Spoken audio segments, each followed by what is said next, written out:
Welcome back.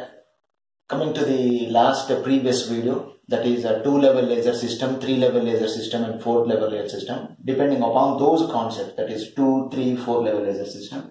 Now we'll be discussing an important essay question, that is types of lasers. So there are two types of lasers, solid state laser and a gaseous laser. So solid state, here for a laser to come out, we will use an active medium. That is, the active medium is nothing but a material which gives laser as an output. That I named it as active medium. So if you refer the last previous videos, you can understand the word active medium. And here the active medium, what I had considered it is in the form of a solid state. Hence the name solid state laser. And here I use a mixture of two gases, that is helium and neon, and it is known as gaseous laser. And the solid state laser is consisting of two types, that is a ruby laser, where I have considered the active medium as a ruby, and another type is a semiconductor laser, where I used the active medium as semiconductor. And here the active medium is a mixture of helium and neon gas, hence the name a gaseous laser.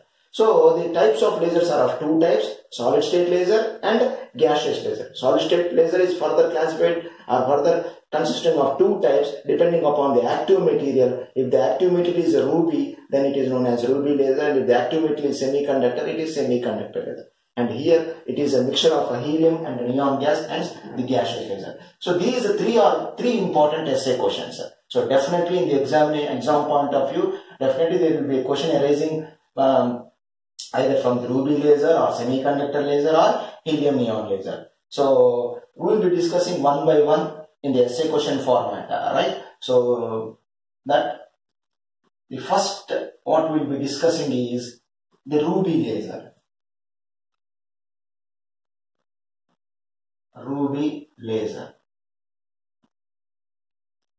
And as usual, we will be discussing we will be arranging in the essay question format, like starting with the introduction, and after the introduction we will be discussing the principle, what is the main important principle by which the ruby laser works, and in the introduction we will be discussing what is the ruby and everything, and after the principle we will be discussing the construction, how it is constructed, and after the construction we will be discussing the working, how it will be working, and after the working we will be discussing the energy level diagram. Energy level diagram, which is an important diagram which you have to draw in the examination, and this energy level diagram consisting of more marks. And after the energy level diagram, we will be discussing some important applications of ruby laser. So these are the side headings which we will be discussing, and this is the common format what we are applying to every essay question. Right. Coming to the introduction. In 1960, T. Maimon, a physicist,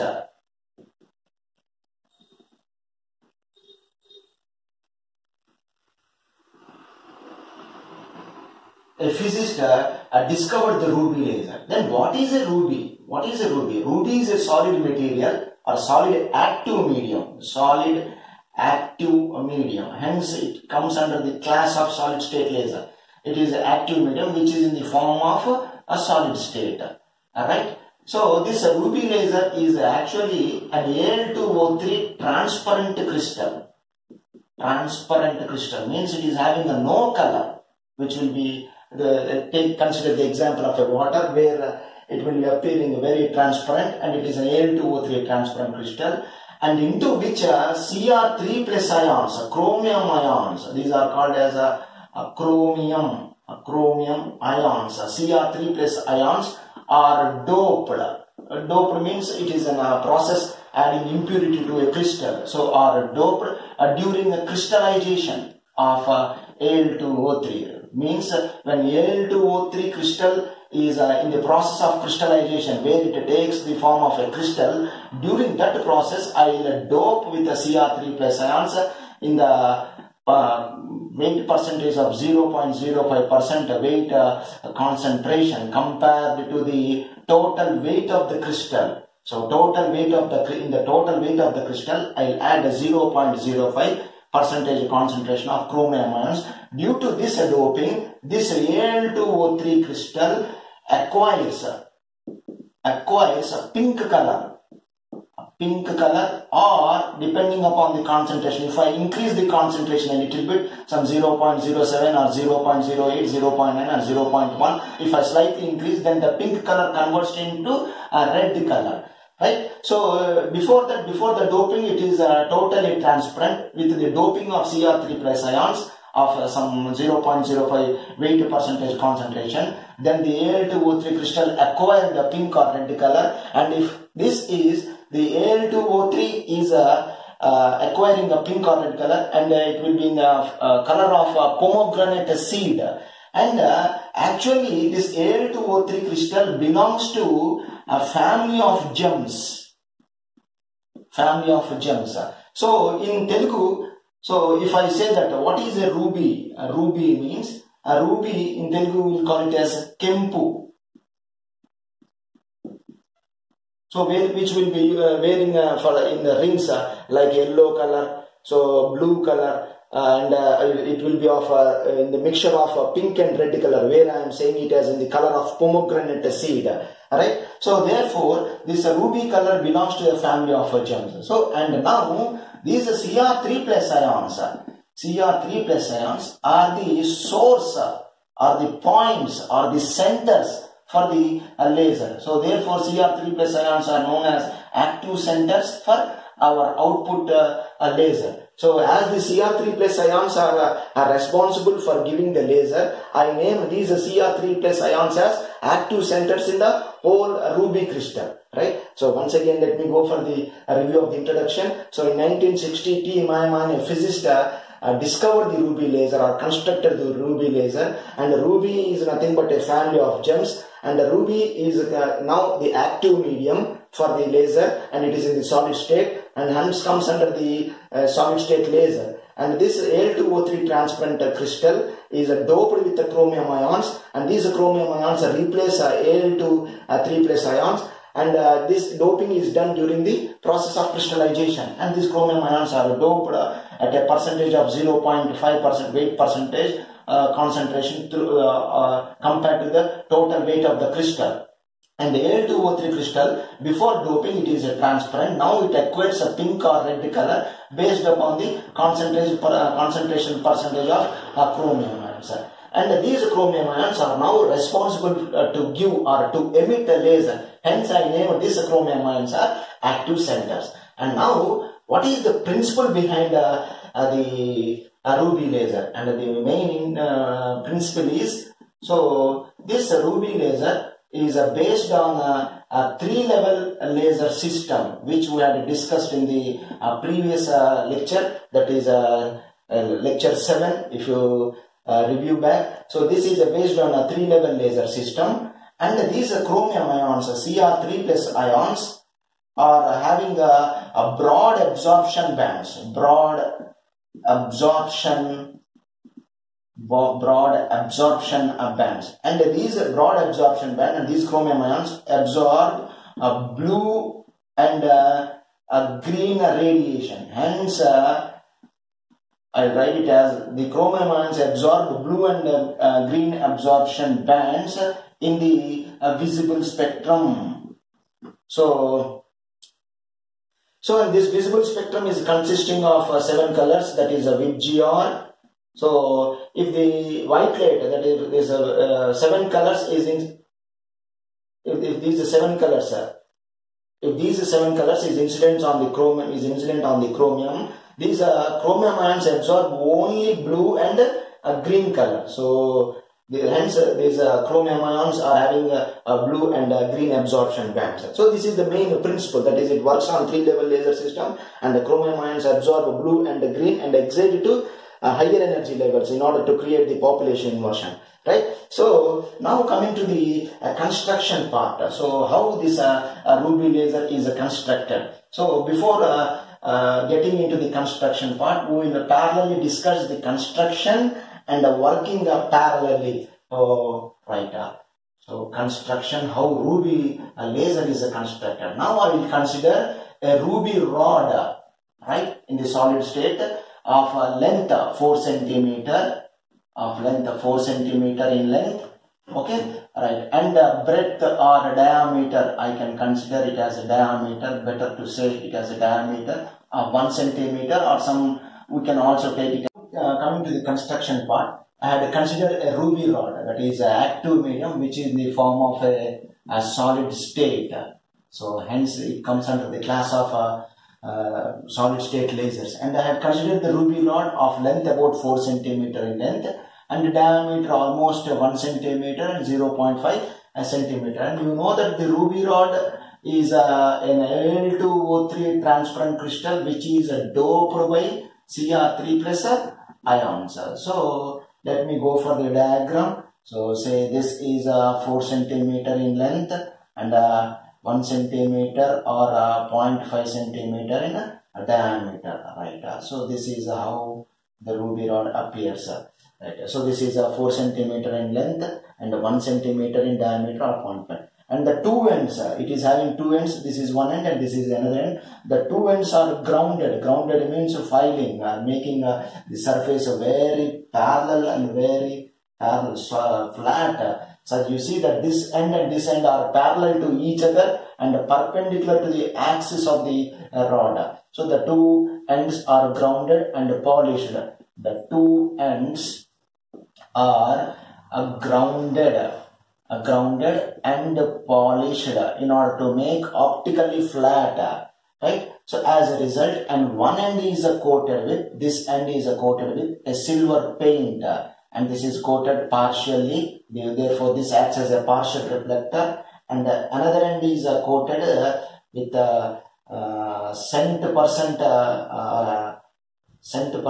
reflector. So this works as an optical feedback. If you refer the previous video, that is lecture 6, that is optical resonator, optical feedback, right? It is having so two ends in which one end is coated with two ends are coated with a silver metallic coating such that one end acts as a partial reflector, and the second end acts as a cent percent reflector. So this coating, this metallic coating, these two coatings gives rise to an optical feedback, which we have discussed in our previous lecture, that if one photon is emitted, it is reflected back and amplified here, and it is once again reflected here, and as a result the photons will be oscillating from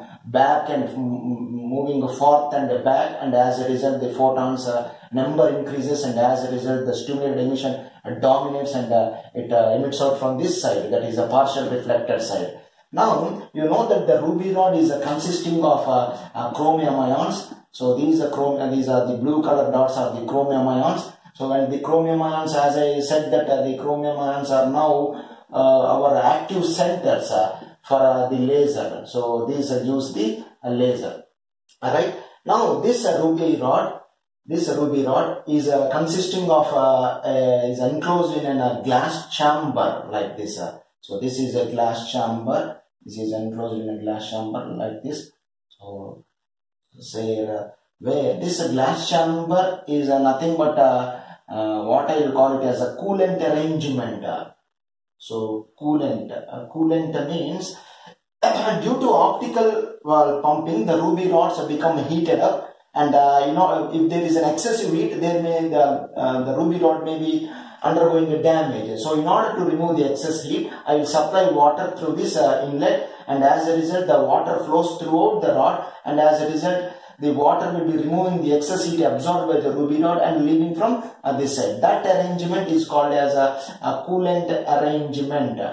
So this arrangement of the glass and water supply is known as a coolant arrangement, right? So now now these chromium ions in the ruby rod are our active centers, and these chromium ions must supply laser light. So for the chromium ions to excite from ground level to higher level, I have to pump the atoms from ground level to higher level. So in order to pump the atoms, I use an optical pumping source.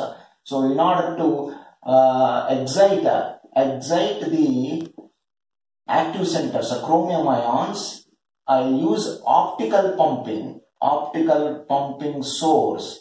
And the optical pumping source is what I am using is a xenon flash lamp, which will be of in the helical structure or helical shape. So what is the helical shape is nothing but a snake surrounding. So if you see, so this is the shape of an helical structure. If you look at the xenon flash lamp, so this xenon flash lamp is surrounding the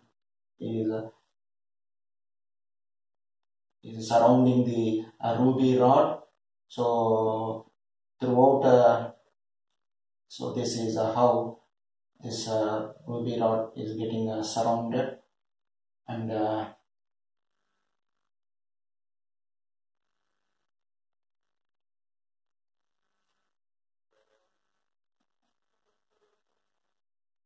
so this is the helical structure formation. This is totally surrounding the coolant and the ruby rod. So generally we will be enclosing the helical lamp outside the coolant in order to remove the excess heat and avoid the damage of the ruby rod. So this is how the xenon flash lamp is surrounded, and this xenon flash lamp is enclosed with xenon gas or xenon flash lamp. And now this is supplied with electric discharge voltage. So here are the two terminals, one acts as a cathode and another as an anode.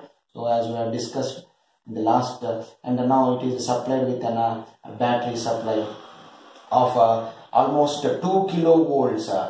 So 2 kilovolts, and as a result, when I switched on the power supply, so the xenon flash lamp gets activated, and as a result, this xenon flash lamp supplies the optical pumping for the chromium ions which are in the ruby laser, and as a result, the xenon flash lamp supplies white light.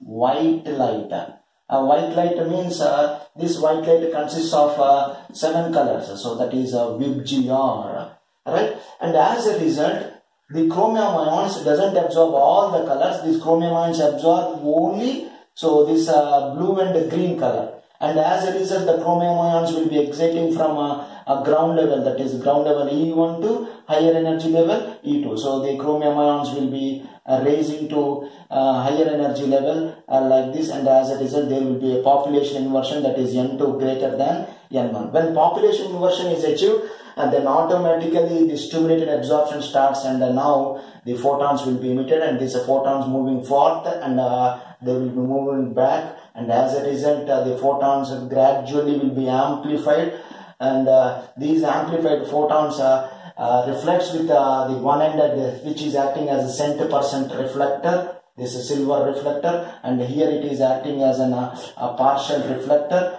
and these photons will be moving forth and back, and at the end there is no chance of escaping the laser light from this side, and obviously the laser light will be emitting from this side due to stimulated emission of radiation, and the wavelength emitted by the laser light will be in the order of 6943 angstroms, and now this ruby rod is supplying a laser light, and this xenon flash lamp is acting as an optical pumping, so which will be exciting, that is a chromium ions from ground level to higher energy level, and a population condition. You see with this most of the conditions are satisfied. First condition is, first we had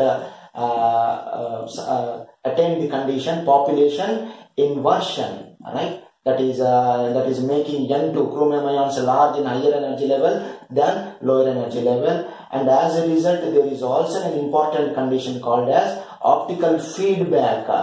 So optical feedback, that is making the amplification by making the photons oscillating between the two mirrors, and this is almost done by with the help of a xenon flash lamp.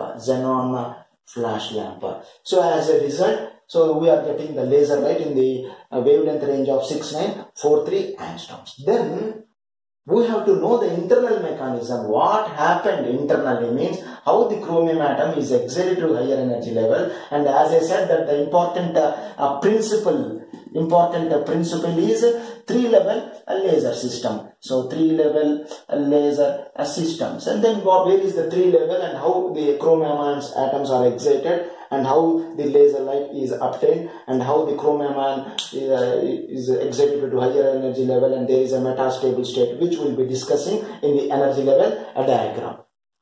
Next we will be discussing the energy level diagram for a ruby laser. Alright. So now we had in the previous topic we had discussed the construction, how the laser light is emitted, that is bringing the population inversion, optical feedback with the help of a xenon flash lamp. That is, this is optical pumping. Through this optical pumping only we had attained population inversion, and after that optical feedback is attained. So this optical feedback is attained by the coating with the one end with partial reflector and another end with the 100% reflector, that is a silver coating. Then what is the energy level diagram? So let me go for the energy level diagram. And as I said that Ruby is based on 3-level energy, three energies or 3 energy level system. Alright. So let me go for this. Is an important diagram. So this is the ground energy level E1, and say, as this is an energy level diagram, so this is energy axis, and now initially all the chromium ions will be in the ground level Cr3 plus, right? All the atoms will be in the Cr3 plus, that is chromium ions, which are the responsible for giving the laser. Hence these chromium ions are known as active centers. Cr3 plus are known as active centers of a laser. And now what I am supplying, now I am supplying xenon flash lamp, and this xenon flash lamp is incident on the ground level atoms, which are in the ruby rod. So you know that this ruby rod, in the ruby rod, these are the blue color dots represent the chromium ions, and this xenon flash lamp supplies all the colors, that is VIBGR, that is a white light, this is a polychromatic light. So when the xenon flash lamp is incident on the chromium ions in the ruby rod, the chromium ions absorb only blue and green, and they will be excited to, so blue band, that is a blue absorption band, and once again another band called as a green absorption band. So this is I'll take this as a band because there is a slight spectral distribution of the energy, hence it is named as a energy band. So this is a blue band, and say this is a green band.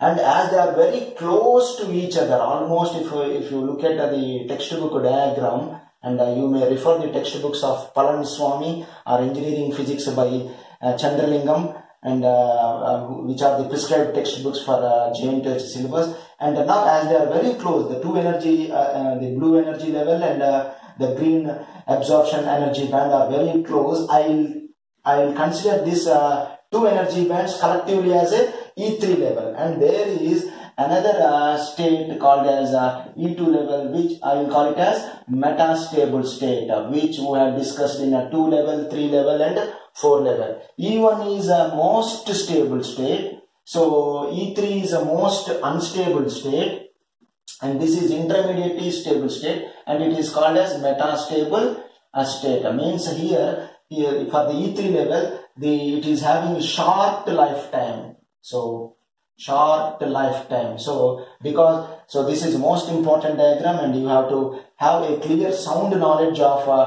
2 level, so 3 level and 4 level systems as we discussed in the previous year. This is having short lifetime, and this is having an intermediate lifetime, and it is of in the order of 10 power 3 seconds, that is on the order of millisecond.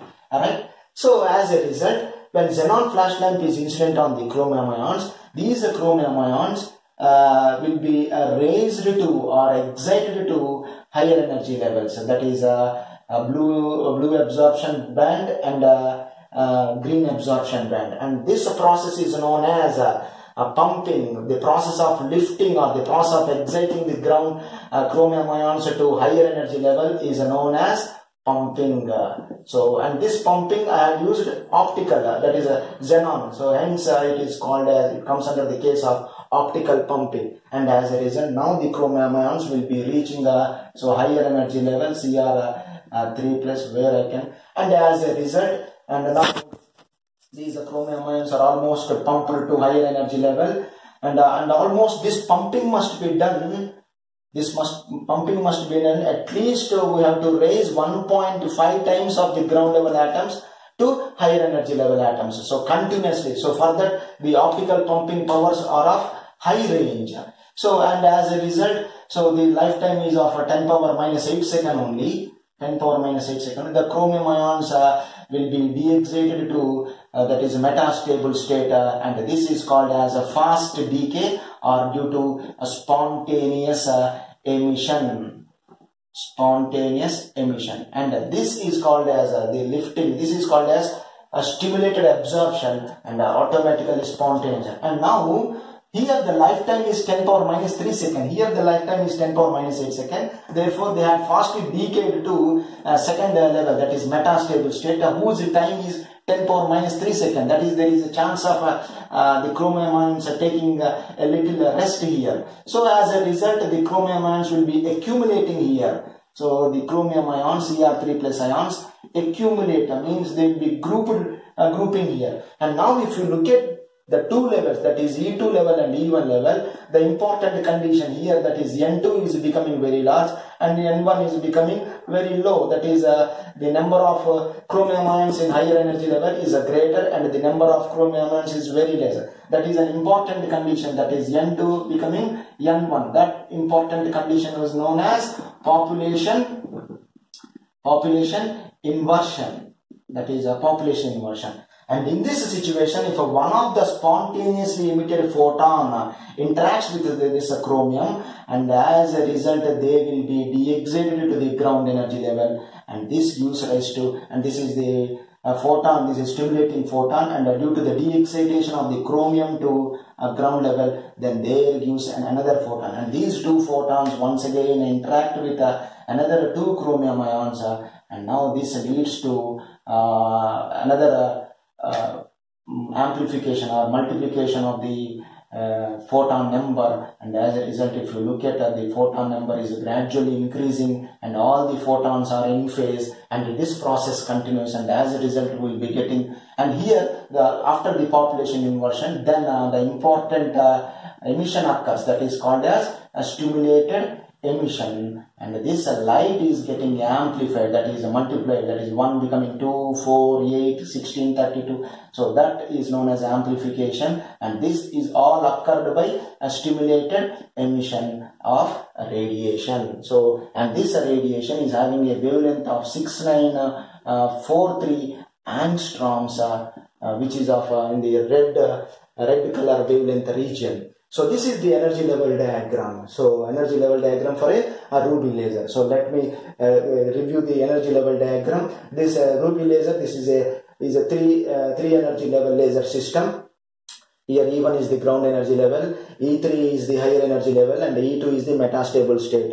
Initially all the chromium atoms will be in the ground energy level, and that is in the ruby rod. The internal mechanism, what is happening in the ruby rod, is discussed as a energy level diagram. All the chromium atoms will be in the ground energy level. When xenon flash lamp is incident on these chromium ions, the chromium ions absorb only blue and green and will be excited to higher energy level, that is a blue absorption band and a green absorption band. As the two bands are very closely or slightly spaced, slightly separated between the two bands, then I will collectively call as that is E3. Right? So, and there is another energy level E2, which is a metastable state. This E1 is the most stable state. E3 is the most unstable state, that is it is having short lifetime in the order of 10 power minus 8 seconds, and the metastable stable state is having a long lifetime of 10 power minus 3 seconds, that is a millisecond. And as a result, initially the chromium ion atoms due to xenon flash lamp will be excited to higher energy level and due to a stimulated absorption, and that is known as optical pumping. And the pumping must be done very speed, that is continuously. Therefore the pumping powers are high, because we have to lift almost 1.5 times atoms of the original ground level atoms, and they undergo spontaneous emission into the metastable state, and the chromium ions are gradually accumulating due to long lifetime. That is, the chromium ions are taking a little rest here. In the common language where we can call it as taking rest, the chromium ions will be accumulated and the number increases in the higher energy level. And the important condition, that is N2 greater than N1 between E2 level and E1 level is obtained. Once the population inversion is occurred, then this gives rise to stimulated emission, that is the spontaneously emitted photon. This becomes the stimulated photon and interacts with the chromium ion elastically, and this gives rise to the two photons which are in the phase, and these two photons will be interacting with another chromium ions, and this process continuously, and light is gradually amplified by a process called as a stimulated emission, and this is radiated, and the wavelength ranging the order of 6943 angstroms. And the laser what we are getting is in between E2 level and E1. Then I will call this E1 as a lower laser level. Yes, previously we have discussed also. And this E2 is known as a upper laser level. Right? We already discussed this point in a 2-3 level laser systems in the previous video. Right? So this is the internal mechanism what happening in the ruby rod. Alright? So one of the important applications of the ruby laser is important applications. So one of the important applications is the ruby lasers are used in ecosystem in order to determine the distances and also in order to in the military to read the targets and of the missiles. And next, these ruby lasers are also used to shape the resistors or etch the resistors in ICs, that is integrated chips. And now this is also used in atmospheric studies also. Ruby lasers, atmospheric studies also, right? So these are the important applications of lasers. You read, you refer the textbook like Palaniswamy, James prescribed, or engineering physics by Chandralingam, Chandralingam, and so you may also refer the NPTEL lectures if you read. And after this, you just go through the notes which I had uploaded in the WhatsApp group, that is a PDF document, and you can make the notes. And this is the most important diagram, and this diagram carries a maximum marks if it appears as an essay question. Right? So after the ruby laser, we will be discussing the semiconductor laser.